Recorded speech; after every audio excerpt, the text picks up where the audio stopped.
오늘 말씀 같이 읽도록 하겠습니다. 오늘 하나님께서 주신 말씀은 사도행전 5장 26절에서 29절 말씀입니다. 사도행전 5장 26절에서 29절 말씀을 같이 읽도록 하겠습니다. 시작. 성전 맡은 자가 부하들과 같이 가서 그들을 잡아왔으나 강제로 못함은 백성들이 돌로 칠까 두려워하더라. 그들을 끌어다가 공회 앞에 세우니 대제사장이 물어 이르되 우리가 이 이름으로 사람을 가르치지 말라고 언급하였으되 너희가 너희 가르침을 예루살렘에 가득하게 하니 이 사람의 피를 우리에게로 돌리고자 함이로다. 베드로와 사도들이 대답하여 이르되 사람보다 하나님께 순종하는 것이 마땅하니라. 아멘. 잘 지내셨죠? 네. 오늘 하나님이 기쁘시게 하는 교회가 되자라는 주제로 계속해서 시리즈로 설교를 하고 있는데, 오늘은 세상과 타협하지 않는 교회, 세상과 타협하지 않는 교회가 하나님을 기쁘시게 한다라는 제목으로 말씀을 전하기를 원합니다. 지켜야 할 것이 있죠. 살아가면서 지켜야 할 것이 있습니다. 그 지켜야 할 것들이 바로 우리의 가치를 나타내 주는데요. 우리 교회 한 부부와 교제를 하면서 그 이야기를 하더라고요. 한 번은 옆집에 불이 났는데 그 집이 같이 도망을 나와야 돼가지고 뛰어나가려고 딱 봤는데 그 집에 아이가 10개월 된 아이가 있거든요. 10개월 정도 된 아이가 있는데 와이프랑 아이들 말하려고 했는데 벌써 와이프는 문 밖에 나가 있더래요. 애 안고 자기만 집에 있더래요. 그래서 내가 이제 얘한테 밀리는구나 그런 생각을 했겠죠. 엄마에게 있어서 가장 지켜야 할 게 뭐죠? 아이죠. 그죠? 협병제 요즘 공감하고 있나? 고개를 끄덕이는 협병제가. 버클리에서 성경 공부할 때 필리핀 형제가 하나 있었는데 남가주에서 살았어요. 남가주에 한번 불이 많이 난 적이 있었죠. 그때 성경 공부를 하고 있는데 어머니한테 전화가 왔습니다. 울면서 엄마가 집이 탈 것 같아서 뭘 갖고 나올까 하다가 하나를 갖고 나왔다고 그랬는데 그게 가족 사진이 들어있는 앨범을 가지고 나오셨대요. 불이 난 집에 그 사람이 뭘 가지고 나오는가 보면 그 사람의 삶의 가치와 그 사람이 무엇을 지키고 살아왔는지를 보여줍니다. 어머니에게 있어서는 가족, 가정이라는 그것이 중요했기 때문에 중요한 그 어떤 것보다 그냥 갑자기 나와야 됐을 때 그 앨범을 가지고 나왔다. 여러분, 가치라는 것 형통하고 성공적일 때, 평안할 때 잘 드러나지 않지만 위기의 순간이 닥쳐오면 우리의 가치가 드러납니다. 교회에 위기가 왔을 때 우리는 무엇을 지켜야 하는가? 여러분 어때요? 교회가 위기가 왔는데 우리는 교회 건물을 지킬까요? 교회 어카운트를 지킬까요? 아니면 교회 프로그램이나 또 교회 시스템을 지켜야 될까요? 아니면 무엇을 지켜야 할까요? 우리가 지켜야 할 것들을 지키지 못할 때 우리의 모든 삶의 기반이 무너질 수 있다는 것을 우리는 알아야 합니다. 베드로전서 5장 8절에서 9절을 같이 읽어보겠습니다. 시작. 근신하라 깨어라 너희 대적 마귀가 우는 사자같이 두루다니며 삼킬 자를 찾나니 너희는 믿음을 굳건하게 하며 그를 대적하라. 이는 세상에 있는 너희 형제들도 동일한 고난을 당하는 줄을 알미라. 여기서 굳건하라 라는 말은 강하게 한다는 거고, 대적하다 라는 말은 싸운다는 말입니다. 우리를 치려고 하는 사단 마귀, 우리를 공격하고 무너뜨리려고 하는 사단 마귀로부터 우리가 지켜야 한다라는 것들을 베드로전서 5장 8절 9절이 보여주고 있죠. 여러분 생각해보세요. 우리가 교회 다니고 예수 그리스도를 마음속에 영접했다고 해서 저절로 우리가 성장하고 저절로 우리가 형통해질 수 있는 것이 아니라, 우리가 예수 그리스도를 믿었음에도 불구하고 우리를 넘어뜨리려고, 우리를 삼키려고 우는 사자처럼 우리를 공격하고 기다리고 있는 그런 존재가 있다는 것을 알아야 합니다. 그리고 그 존재는 상상 속에 있는 존재가 아니라 강력한 실체적인 힘을 가지고 있는 존재라는 것을 우리는 알아야 되죠. 에베소서 6장 12절 읽어보겠습니다. 시작. 우리의 싸움은 혈과 육을 상대하는 것이 아니요 통치자들과 권세자들과 이 어둠의 세상 주관자들과 하늘에 있는 악의 영들을 상대함이라. 우리가 그냥 싸우고 전쟁하는 것이 혈과 육이면 운동 많이 하고 돈 좀 많고 힘이 많고 권력이 많으면 괜찮은데 우리가 싸우려고 하는 대상은 그거 이상의 하늘의 통치자들과 권세들과 이 세상의 주관자들과 하늘에 있는 영들이다. 악한 영들이다. 그렇기 때문에 우리가 방비되어 있고 준비되어 있지 않으면 우리는 언제든지 넘어질 수 있다는 것을 성경에서 말씀해 보여주고 있는 거죠.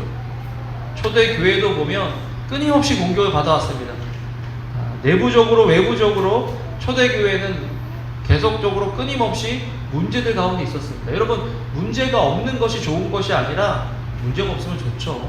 그렇지만 문제가 있는 것이 우리 인생이기 때문에 문제 속에서 우리가 어떻게 그 문제를 해결해 갈 것인가, 또 문제 속에서 우리가 어떤 관점으로 그 문제를 바라볼 것인가가 우리 인생의 질과 우리 인생의 방향을 결정해 준다는 것을 알아야 됩니다. 그렇다면 우리는 누구로부터 무엇을 지켜야 하느냐? 오늘 설교를 통해서 배워보길 원합니다. 첫 번째, 그렇다면 누구로부터 우리를 지켜야 되느냐? 우리는 우리의 적을 알아야 합니다. 이 사람이 적인지, 이 사람이 내 편인지 알아야 하는 거죠. 자, 그렇다면 첫 번째, 우리를 공격해오는 적은 사단이다. 여러분, 사단이 반드시 있습니다. 분명히 있습니다. 사단의 존재에 압도당할 필요는 없지만, 왜? 예수님께서 이미 이기셨기 때문에. 그렇지만 사단의 존재와 힘을 무시할 수는 없는 거예요. 여전히 우리 속에서 역사하고 있기 때문에. 창세기에 보면 첫사람 아담과 하와에게도 사단은 공격을 했다. 창세기 3장 1절을 같이 읽어보겠습니다. 시작. 그런데 뱀은 여호와 하나님이 지으신 들짐승 중에 가장 간교하니라. 뱀이 여자에게 물어 이르되 하나님이 참으로 너희에게 동산 모든 나무의 열매를 먹지 말라 하시더냐. 유혹하고 넘어지게 하려고 하는 적이 사단이라는 거죠. 근데 사단이 사람한테만 그러느냐? 예수님한테도 도전하고 예수님을 시험했다. 마태복음 4장 1절 읽어보겠습니다. 시작. 그때 예수께서 성령에게 이끌리어 마귀에게 시험을 받으러 광야로 가사. 예수님께서 지셔야 하는 십자가 대신에 사단은 세 가지 시험을 통해서 힘들지 않게, 어렵지 않게 이것들을 이루라라고 유혹하고 있는 거죠. 초대교회는 이를 너무 잘 알고 있었던 겁니다. 그래서 위협과 협박이 찾아왔을 때 당황하지 않고 기도하는 거죠. 사도행전 4장 25절, 26절 같이 읽어보겠습니다. 시작. 또 주의 종 우리 조상 다윗의 입을 통하여 성령으로 말씀하시기를 어찌하여 열방이 분노하며 족속들이 호사를 경영하고 세상의 무당들이 나서며 관리들이 함께 모여 주와 그리스도를 대적하도다 하신 이로소이다. 알았어요. 누가 공격할 것인가? 그래서 그 공격은 자신들의 힘과 능력으로는, 노력으로는 지켜낼 수 없는 그런 공격이었기 때문에 기도합니다. 교회가 기도하죠. 사도행전 4장 31절 읽겠습니다. 시작. 빌기를 다함에 모인 곳이 진동하더니 우리가 다 성령이 충만하여 담대히 하나님의 말씀을 전하니라. 빌기를 다함에 모인 곳이 진동하더니 우리가 다 성령이 충만하여 담대히 하나님의 말씀을 전한다. 사단의 공격이 왔을 때 주저앉고 두려워하고 낙심하고 웅크러드는 것이 아니라 오히려 기도를 통해서 그것들을 이겨나간다. 사실 그래서 저는 우리 교회가 중보기도를 시작했다는 게 상당히 감사해요. 큐티 모임 계속 있는데 큐티 모임을 없애고 중보기도를 했다 이게 아니라 여러분들 계속해서 화요일날이나 월요일날 시간 내시는 분들은 모여서 큐티 모임을 해주세요. 그리고 목요일날 중보기도 올 수 있으면 중보기도 와서 같이 기도하면 좋겠어요. 왜? 기도가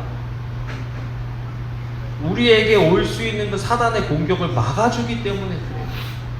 에베소서 4장 27절 읽어보겠습니다. 시작. 마귀에게 틈을 주지 말라. 마귀는요 처음부터 다 무너뜨릴 것처럼 공격할 때도 있지만 많은 경우에 그냥 조그만 타협만 원해요. 야, 이것만 해라. 이것만 하면 괜찮아. 나머진 너 다 해. 근데 그 조그만 틈을 내주면, 공간을 내주면, 이 틈이라는 게 어떤 성경학자는 그냥 발바닥 하나 이렇게 얹어 놓을 수 있는 틈, 다른 걸 다 원하는 게 아니라 난 이 틈만 원해. 그런데 그 틈을 통해서 성벽이 무너지고 우리가 쌓아온 것들이 무너질 수 있다는 거죠. 아모스 9장 11절을 같이 한번 읽어보겠습니다. 시작. 그날에 내가 다윗의 무너진 장막을 일으키고 그것들의 틈을 막으며 그 허물어진 것들을 일으켜서 옛적과 같이 세운다. 무언가를 무너진 것들을 다시 세울 때 가장 중요한 것 중에 하나가 틈을 막는 건데, 그렇다면 무너지지 않기 위해서는 이 틈을 타서 마귀가 오는 것을 막아야 된다는 것입니다. 예수님도 기도를 통해서 이런 악한 것들을 물리치셨잖아요. 여러분, 기도하지 않으면 우리가 이 악한 것들을 이길 수 있는 힘이 없다는 것입니다. 마귀는 호시탐탐 우리를 노리고 있는 거죠. 호시탐탐. 어저께 이제 목사 안수식 제가 가서 뭐 쉬치하고, 오늘도 예배 마치고 4시에 교회 가서 목사 안수식을 해야 되는데, 은퇴하신 목사님이 오셨는데, 은퇴하신 목사님하고 사모님이 그런 얘기를 하는 거예요. 아니, 자기 목사님이 은퇴를 하신 다음에 계속 사모님한테 물어본대요. 오늘은 교회 갈 거야? 이렇게. 안 가면 안 되나? 뭐 그러면서 교회를 꼭 가야 되나? 은퇴하신 목사님이 그렇게 말씀, 우리끼리 예배할까? 이렇게 얘기를 하신다는 거예요. 그래서 사모님이 막 타락했다고, 은퇴해서 이렇게 됐다면서 막 얘기를 하는데, 교회에 오는 것, 뭐 큐티를 하는 것, 중보기도를 하는 것, 그 할 때마다 마음에 그냥 쉴까 하지 말까, 뭐 그런 생각도 굉장히 많잖아요. 사실 그 틈을 한 번 쉬고 2번 쉬는 거, 틈을 주는 건데, 한 번만 쉬어, 나머지는 계속 가. 틈을 주는 건데, 그 틈을 한 번 주면 무너지기 시작한다는 거죠. 사단은 그걸 알기 때문에 계속해서 그 틈을 만드는 건데, 그 틈을 막는 것이 기도라는 것입니다. 그렇기 때문에 우리는 기도해야 하죠. 그런데 사단이 우리를 공격하는데, 사단의 공격에 전략이 있다는 것입니다. 처음에 사단이 큰 것을 원하는 것이 아니라, 아까 말씀드린 것처럼 조그만 틈을 원하는 것. 오늘 말씀하고 출애굽하는 당시의 그 상황을 같이 비교해서 말씀을 드릴 텐데요. 사단은 우리가 하나님과 멀어지도록, 하나님 은혜에서 떨어지도록 계속해서 우리를 공격해 온다는 거죠. 예수님도 3번 이렇게 광야에서 시험을 했는데 예수님이 넘어가지 않으니까 떠나요, 사단은. 누가복음 4장 13절 읽어보겠습니다. 시작. 마귀가 모든 시험을 다한 후에 얼마 동안 떠난다. opportune time 이라고 그랬어요. 기회를 보고 다시 돌아올 때까지 떠난 거예요. 그러니까 한 번 내가 어떤 영적 전쟁에서, 한 번 내가 어떤 상황에서 승리했다고 해서 영원히 사단 마귀에게 승리하는 것이 아니라, 사단은 우리가 피곤할 때, 우리가 낙심할 때, 우리에게 불신과 의심이 들어왔을 때 그 틈을 타서 계속해서 들어온다는 거죠. 포기하지 않아. 생각해보세요. 예수님도 3번 완벽하게 사단을 물리쳤으면 사단이 꼬리 내리고 안 와야 되잖아요. 그런데 떠나는데 얼마큼만 떠난다고요? 다시 기회가 올 때까지 떠나는 거예요. 그러니까 우리도 사단의 전략을 잘 알고 방심하면 안 돼요. 이 정도면 됐지. 그런즉 선줄로 앉아는 넘어질까 두려워하라. 사도 바울이 이야기한 이유가 뭐냐면, 이전에 내가 리더였어, 이전에 내가 주님을 열심히 섬겼어, 그거 울고불고서 살면 안 되는 거예요. 현재 내가 어떻게 하고 있냐는 거예요. 현재 내가 하나님 앞에서 어떻게 서 있느냐는 거죠. 방심하면 안 된다. 자, 그러면 사단이 어떻게 끈질기게 우리와 협상하고 타협하기를 원하는지 말씀을 보겠습니다. 출애굽기 5장 3절 같이 읽어볼까요? 시작. 그들이 이르되 히브리인의 하나님이 우리에게 나타나셨은즉 우리가 광야로 사흘 때쯤 가서 우리 하나님 여호와께 제사를 드리려 하오니 가도록 허락하소서. 여호와께서 전염병이나 칼로 우리를 치실까 두려워하나이다. 지금 이제 애굽에서 400년 동안 있었던 그 이스라엘 민족을 모세를 통해서 하나님께서 건져내시려고 할 때 주신 말씀이고, 그 말씀을 가지고 바로왕 앞에 가서 우리가 하나님께 제사를 드리러 사흘 길쯤 가야 되겠습니다 라고 이야기를 합니다. 그런데 사단이 항상 하는 전략 중에 하나는 위협입니다. 위협. 출애굽기 5장 4, 5절 읽어보겠습니다. 시작. 애굽 왕이 그들에게 이르되 모세와 아론아, 너희가 어찌하여 백성의 노역을 쉬게 하려느냐? 가서 너희의 노역이나 하라. 바로가 또 이르되 이제 이 땅에 백성이 많아졌거늘 너희가 그들로 노역을 쉬게 하는도다. 이렇게 하고 그 다음에 노역을 하면서 피라미드를 쌓고 저장 창고를 쌓는 이 일을 이스라엘이 했는데, 그 전까지는 벽돌을 다 줬어요. 근데 이제는 이 일이 있은 후에 벽돌 만드는 집, 또 벽돌을 만드는 것들을 다 이스라엘에게 시키는 거예요. 집까지 만들어서, 집을 넣어야 벽돌이 탄탄해지는데 그것까지 해오라는 거예요. 더 못 쉬도록, 더 상황이 안 좋아지도록 사단이 협박하고 위협하는 거죠. 그런데 하나님께서 재앙을 10가지 재앙을 주심으로써 바로를 하나님께서 치시는데, 바로가 몇 번 지금 재앙을 맞고 타협을 하기 시작합니다.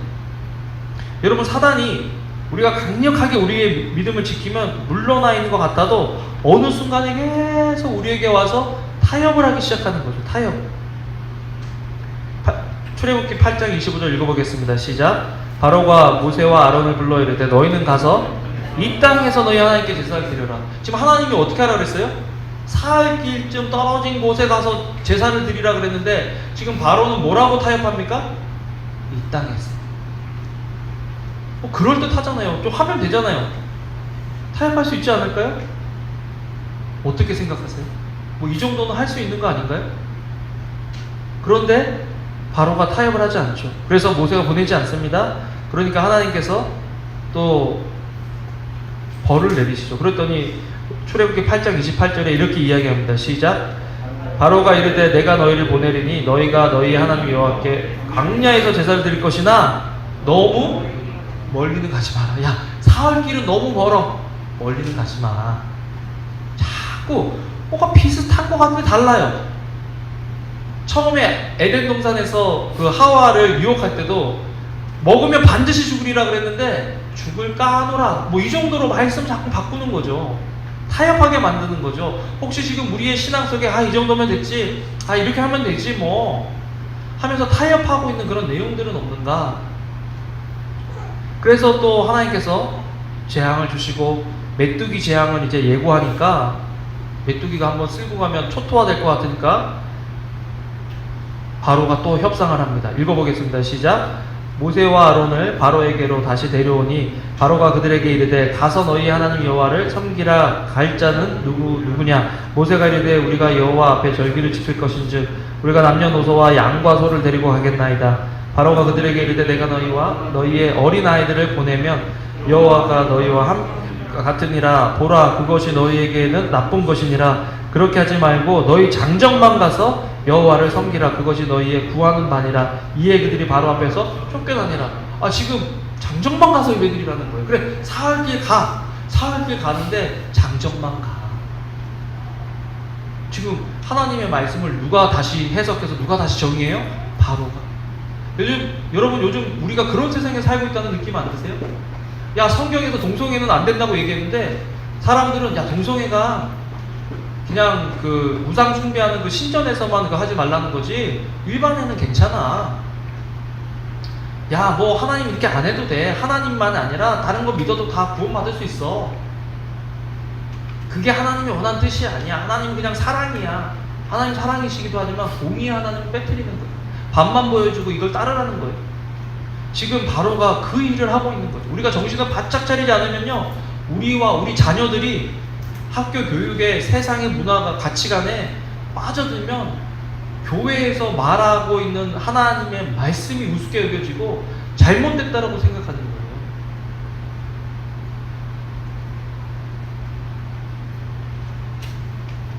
자, 이렇게 돼서 또 넘어가니까 바울이 모세가 그렇게 하지 못하겠다라고 얘기하는 거죠.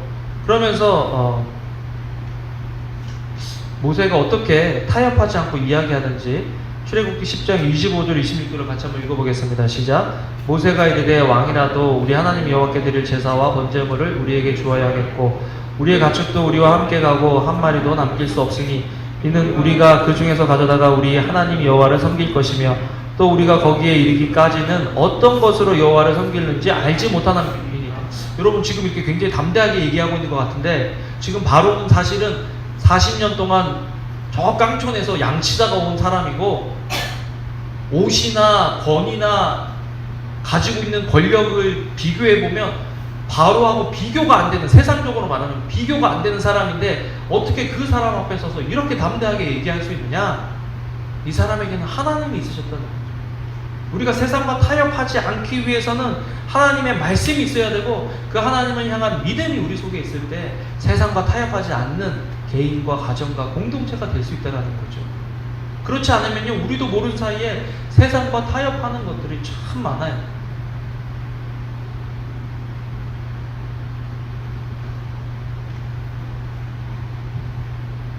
자, 이제 다시 초대교회로 올까요? 초대교회에서는 1장에서 성령을 기다리고 성령 충만을 받아서 2장에서 막 성령이 임해가지고 성령 강림하셔가지고 3,000명이 예수 그리스도를 믿었죠. 또 3장에서 그 나면서부터 앉은 병이 고쳐져서, 걷지 못한 사람 고쳐져서 그 사람이 걸음으로 말미암아 남자만 5,000명이 교회로 왔으니까 제가 한 2만 명 정도 교회가 성장했다고 얘기했죠. 4장에서 아나니와 삽비라 통해서 또 위기가 왔지만 그거를 잘 극복함으로써 어떻게 돼요? 날마다 교회 오는 숫자가 늘어났다고 했어요. 2만 명에서 숫자가 늘어나면 도대체 몇 명이 되는 거예요.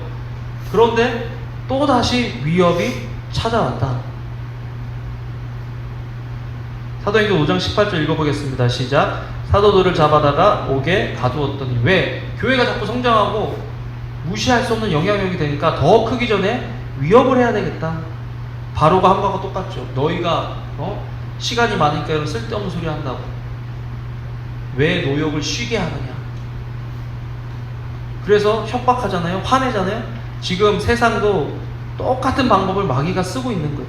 여러분, 우리가 믿음을 지키고 믿음을 따라 살려고 할 때 우리 주변에 반드시 화내는 사람들이 있으면 여러분, 그걸 이상한 것을 여기지 말고, 내가 지금 믿음을 지키려고 하고 있구나라고 알면 돼요. 공격도 없고 문제도 없고 그러면요, 오히려 그게 그냥 내가 좀 잘하고 있는 것일 수도 있지만 건드리지 않아도 될 것 같아서 안 건드리는 수도 있다는 거 알아야 돼요. 지금 초대교회는 문제가 없었던 게 아니에요. 건드림이 없었던 것이 아니에요. 안과 밖으로 계속해서 위협과 문제가 있는데, 그 위협과 문제 속에서 지켜야 할 것들을 지키면서 성장하고 있으니까 하나님을 기쁘시게 하는 교회로 성장할 수 있었다는 것이죠.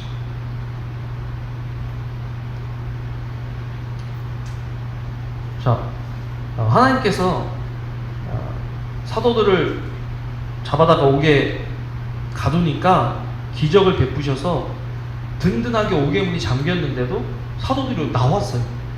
놀라운 일이죠. 예를 들어서 제가 갑자기 캘리포니아가 이제부터 동성애 안 된다라고 얘기하면 무조건 감옥에 가둘 거야.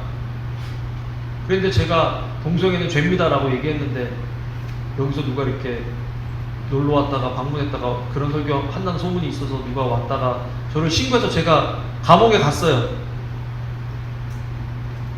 별로 걱정하는 눈빛도 안 해요. 목사님이 가는 거니까 우리가 가는 게 아니고 지금 그런 얼굴. 갔어요. 갔는데 갑자기 막 거기 수홍 형제가 셰리프로 서 있고 막 그러는데, 그죠? 셰리프들이 막 지키고 막 감옥에 막. 그런데 그건 그대로인데 저는 그 감옥문 밖에 우리 집 앞에 있고 갑자기 하나님이 내일 가서 또 똑같은 설교해. 어떻게 할 것 같아요? 제가 똑같은 설교를 할까요? 제자들은 똑같은 일을 하는 거예요. 사도행전 5장 40절에서 42절을 같이 한번 읽어보겠습니다. 시작. 그들이 옳게 여겨 사도들을 불러들여 채찍질하며 예수의 이름으로 말하는 것을 금하고 놓으니 사도들은 그 이름을 위하여 능욕받는 일에 합당한 자로 여기심을 기뻐하면서 공의 앞을 떠나니라. 그들은 날마다 성전에 있든지 집에 있든지 예수는 그리스도라고 가르치기와 전도하기를 그치지 아니하니라. 야, 놀라운 거 아니에요? 놀라운 일 아니에요? 저 같으면 나가면 이제 설교를 좀 돌려서 할까? 오늘은 좀 쉬고 서목사님으로 설교하라고 해달라고 부탁할까? 내용은 그대로 해달라고 서목사님 한번 갔다 오시라고 그렇게 해야 되나? 타협하고 싶은 게 많지 않을까요? 교회를 조금 이렇게 어떻게 해볼까? 메시지를 좀 어떻게 해볼까? 타협하고 싶은 생각이 있지 않을까요? 그런데 초대교회 사도들은 옥에만 갇힌 것이 아니라 이제 채찍질 당했어요. 그 다음은 뭐예요? 죽음이에요. 채찍질 한 다음에 사도 야고보와 스데반이 순교하죠. 사단은 절대 포기하지 않아요.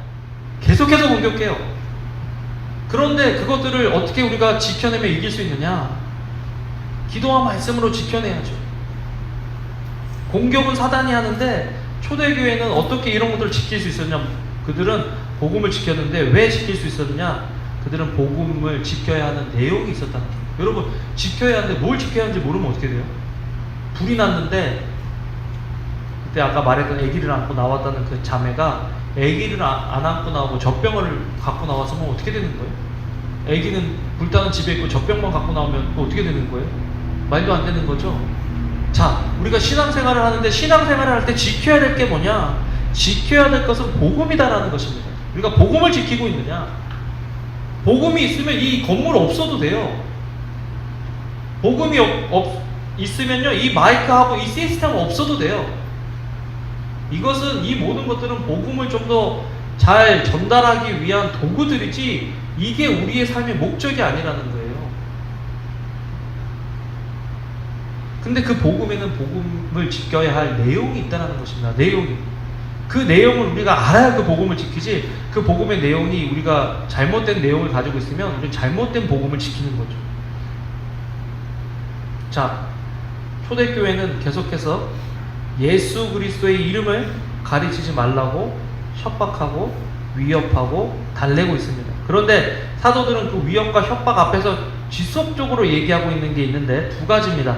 사도행전 5장 29절 31절 읽어볼까요? 시작. 베드로와 사도들이 대답하여 이르되 사람보다 하나님께 순종하는 것이 마땅하니라. 너희가 남의 나라 죽인 예수를 우리 조상의 하나님이 살리시고 이스라엘에게 회개함과 죄사함을 주시려고 그들을 오른손으로 잡아서 임금과 구주로 삼았다. 초대교회에서 복음의 핵심적인 내용은 두 가지입니다. 그리스도가 주시다. 두 번째는 그 주님이 우리의 구원자시다. 여러분, 복음의 내용은요, 그냥 우리가 예수님 믿으면 잘 된대, 애들이 잘 큰대, 건강이 좋아진대, 부부관계가 좋아진대, 사업이 잘 된대. 이게 복음의 내용이 아니에요. 안전하대. 요즘 세대는 안전에 대한 그 걱정이 굉장히 있는데 안전하대. 그런 복음의 내용을 지키려면 나중에 우리 서목사님이 찬양할 때 말씀하신 것처럼 소망이 없어요. 왜? 사단이 반드시 그걸 건드릴 거기 때문에. 그러면 우리가 생각했던 예수님 믿으면 이런 내용으로 될 거라 그랬는데 그런 내용이 안 되면 그런 내용을 준다고 하는 그쪽으로 가지 않겠어요? 우리가? 그럼 우리가 알아야 될 게 있어요. 복음의 두 가지 내용. 첫째는 그리스도가 뭐라고요? 주시다. 두 번째, 그 주님이 뭐라고요? 구원자다. 그게 있을 때 우리가 복음을 지킬 수 있는 거죠. 초대교회는요, 위기가 올 때마다 항상 이 말씀을 대적들 앞에 선포합니다. 사도행전 2장 36절 읽어보겠습니다. 시작. 그런즉 이스라엘 온 집은 확실히 알지니 너희가 십자가에 못 박은 이 예수를 하나님이 주와 그리스도가 되게 하셨다. 주와 그리스도가 되게 하셨다. 5장에서도 임금과 구주다. 주와 그리스도다. 복음에서는 항상 이 말씀이 선포되어지는 거예요. 우리가 지난 한 주간 살아가면서 아내에게, 남편에게, 자녀들에게 그리스도가 주시다, 그리스도가 구원자시다라고 우리가 가르치고 있느냐, 선포하고 있느냐, 우리를 대적하려고 하는 사람들에게 주가 그리스도야 얘기하고 있느냐. 다음 주에 이제 제가 아버님 모시고 시애틀을 잠깐 월화수 다녀오려고 합니다. 저희 이모부가 예수님을 잘 안 믿으세요. 근데 이제 나이도 있으시고 이제 얼마 안 남으신 것 같아요. 그래서 복음을 전하려고 하는데 그 딸이 그 전에 저희 다른 이모랑 이모부가 가서 복음을 전하려고 했는데 예수님 얘기하지 마라 그랬다는 거예요. 근데 이번에 아버지 복음 전하고 하시잖아요. 괜히 저게 또 그런 얘기하면 부담스럽네. 괜히 마음에 부담이 되는 거예요. 그런데 이 말씀을 준비하면서 세상은 예수 그리스도에 대해서 얘기하는 거 못하게 하는 거예요. 직장에서 예수님 얘기하면 좀 어때요? 요한형제 괜찮아요? 많이 올라갔어요 이제? 학교에서 3년이 되는데 전도해라 그러면요, 교회 다 간다 그러고 학교에서 예수 그리스도에 대해서 얘기하는 거, 뭐 성경을 펴놓고 성경이 있는 거, 지금은 또 바뀌었다 그러지만 그게 공격받고 이상하게 취급받고, 그런 세상에서 우리가 살아가게 되는 거예요. 예수님만 구세주다라고 얘기하면 넌 왜 이렇게 생각이 편협하냐? 예수님 말고도 불교도 뭐 다른 교도 어쨌든 착하게 살면, 양심적으로 살면 구원받는다고 해야지 왜 니들만 구원이 있다고 얘기하냐? 그런 세상에서 우리가 점점 살고 있는데, 이 세상을 향해서 그리스도가 우리 주시고 그리스도가 우리 구원자시다고 얘기할 수 있는 것, 그렇게 얘기하는 교회, 가정 공동체를 하나님이 기뻐하신다는 거죠. 우리는 그것들을 지키려고 하는가? 복음의 내용, 그 지키려고 하는 내용이 우리에게 확실한가? 확실하죠, 그죠? 예수님이 뭐예요? 우리의 주. 조금만 더 크게 해보세요. 예수님이 우리의 주. 그 주님이 우리의 뭐예요? 구원자. 그것을 가지고 신앙생활하는 거예요. 다른 것은 따라와도 되고 따라오지 않아도 되는 거지만, 그것은 항상 복음 안에 있어야 한다는 것입니다. 두 번째로, 그렇다면 복음에는 지켜야 할 목적이 있어요. 왜 복음을 주셨냐는 거죠. 다시 출애굽기로 돌아가겠습니다. 출애굽기 5장 3절 읽어보겠습니다. 시작. 그들이 이르되 히브리인의 하나님이 우리에게 나타나셨은즉 우리가 광야로 사흘쯤 가서 우리 하나님 여호와께 제사를 드리려 하오니 가도록 허락하소서. 여호와께서 전염병이나 길로 우리를 치실까 두려워한다. 여러분, 왜 여호와께 제사를 드려야 되죠? 재밌죠? 애굽에서 나오도록 했는데 목적이 뭐예요? 잘 먹고 잘 살게 하려고 하는 게 목적이에요? 아니면 뭐가 목적이에요? 애굽에서 나오게 하는 게 예배, 제사, 하나님을 예배하는 것, 그것을 위해서 구원하신다는 거죠. 우리 구원의 목적이 뭐예요? 예배예요. 예배가 뭐예요? 이것을 예배라고 하지만, 이 예배 안에 우리가 알아야 될 것, 놓치지 말아야 될 것은, 그것은 하나님과의 관계라는 것입니다. 하나님께서 우리를 구원해 주신 목적은 요한복음에 나오잖아요. 영접하는 자고 그 이름을 믿는 자들에게는 하나님의 뭐가 되는 권세를 주세요? 자녀가 되는 권세. 자녀권이 회복된다는 게 복음인 거예요. 네가 거지처럼 살고 종처럼 살았는데 예수 그리스도를 마음의 구주와 구세주로 모심으로 말미암아 네가 하나님의 자녀가 되는 권세가 회복된다. 그게 복음이다라는 거죠. 우리에게 그 복음의 내용, 그리고 우리는 그 복음의 목적대로 살아가고 있는가? 우리 인교 형제는 무엇을 위해 삽니까? 찾고 있습니다. 오늘 말씀을 보면 무엇을 위해 살아야 돼요? 예수님, 예배. 예배를 위해서 살아야 돼요. 그것이 우리의 부르심이 있고 우리의 구원의 목적이고, 그래서 우리는 그걸 지켜야 되는 거예요. 예배. 또 복음. 복음을 왜 전해요? 예배하기 위해서. 왜 선교를 갑니까? 예배하는 자들이 되도록 도와주려고 선교를 가는 거예요. 그래서 예배하면 그 은혜 때문에 다시 선교를 가서 거기서 예배자들을 세우기 위해서. 그래서 복음과 예배는 뗄 수가 없는 존재라는 거예요. 우리가 예배자로 부르심을 받았다는 것을 가르쳐주는 게 복음이고, 너희가 예배 가운데 들어올 수 있다는 게 복음인 거죠. 구약시대에는 이방인들이 제사에 들어올 수가 없었잖아요. 이방인의 뜰이라는 저 뜰에서 그냥 바라만 보고 있었어야 되는데, 예수 그리스도로 말미암아 그 성소의 휘장이 갈라지면서 지성소와 성소의 구분이 없어지면서 우리가 이방인이면서도 죄인이면서도 예수 그리스도의 보혈을 힘입어 들어갈 수 있는 것, 그게 복음이다라는 거예요. 우리는 복음을 누리고 우리는 복음의 목적대로 살아가고 있느냐?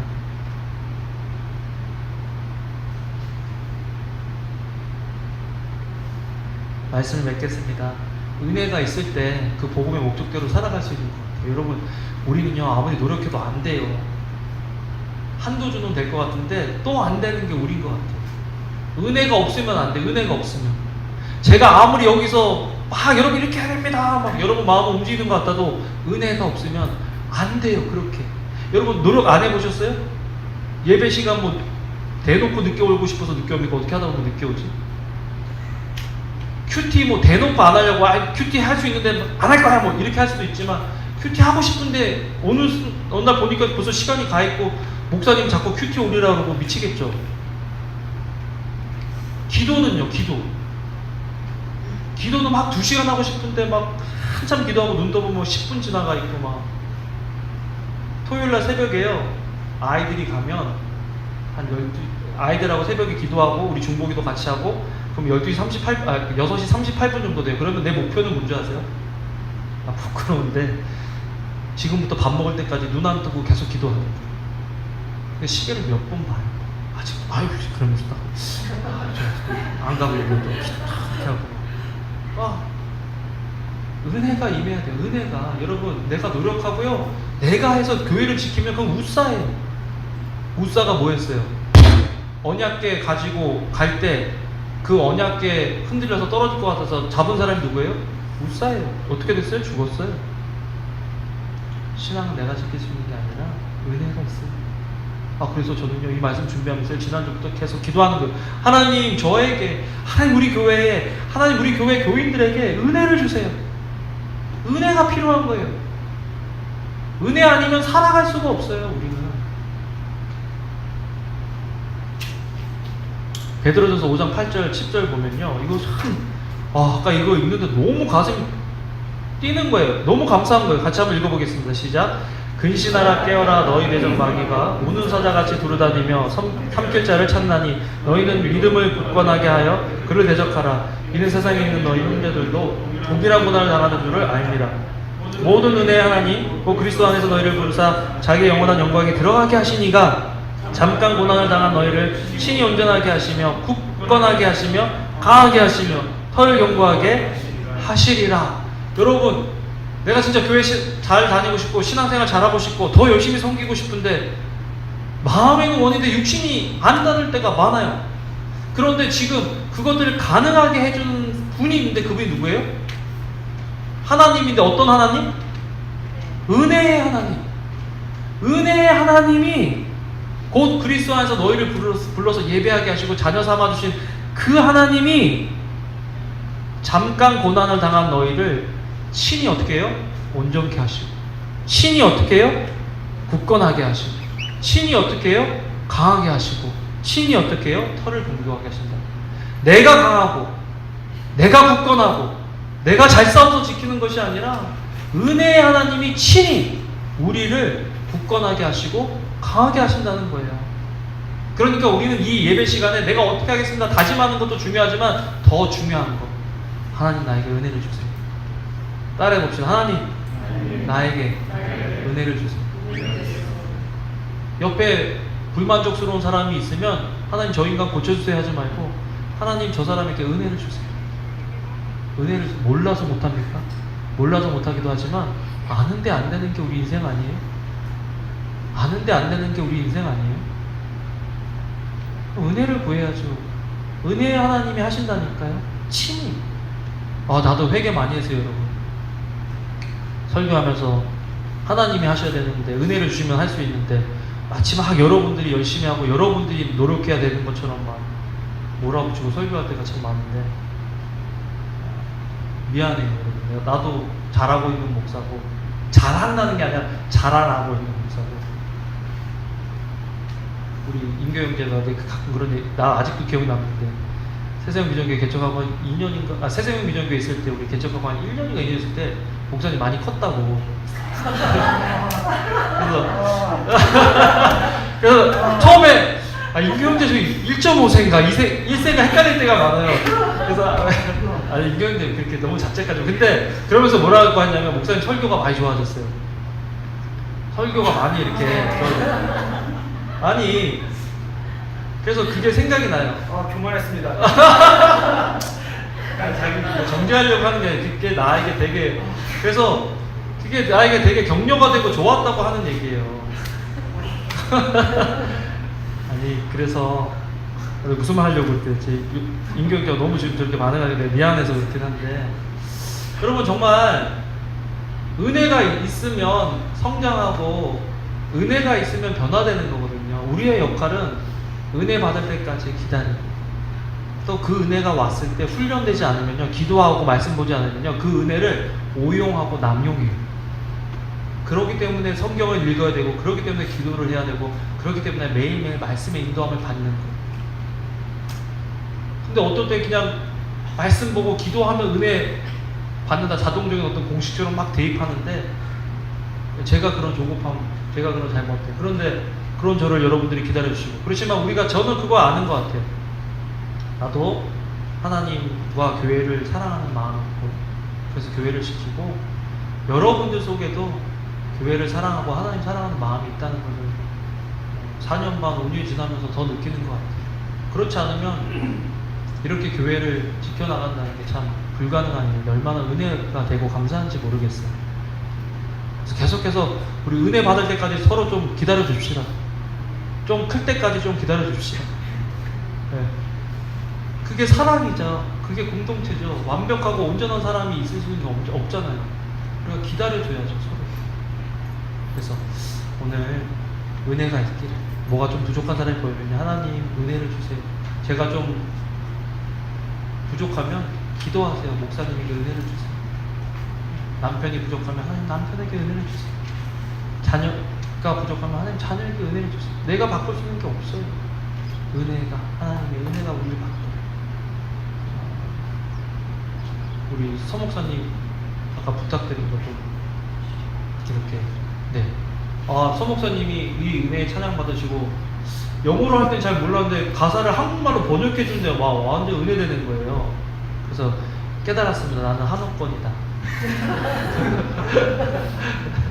저는 한옥권이에요. 근데 너무 좋아요. 너무 좋고 서목사님이, 사모님이 우리 교회랑 함께 하기로 이렇게 기도하시고 결정하셨어요.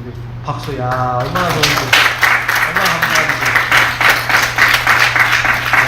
참 한두 달만 도와달라 그랬는데 계속 그 다음부터는 간다 그러면 어떡하지, 간다 그러면 어떡하지, 계속 마음에 눈치만 보고 그랬거든요. 근데 서목사님 또 사모님 또 아이들까지 결정해 주셔서 너무 감사한 것 같아요. 그래서 우리 더 같이 환영하고 격려하고 교제하고 하는 일들이 점점 늘어나면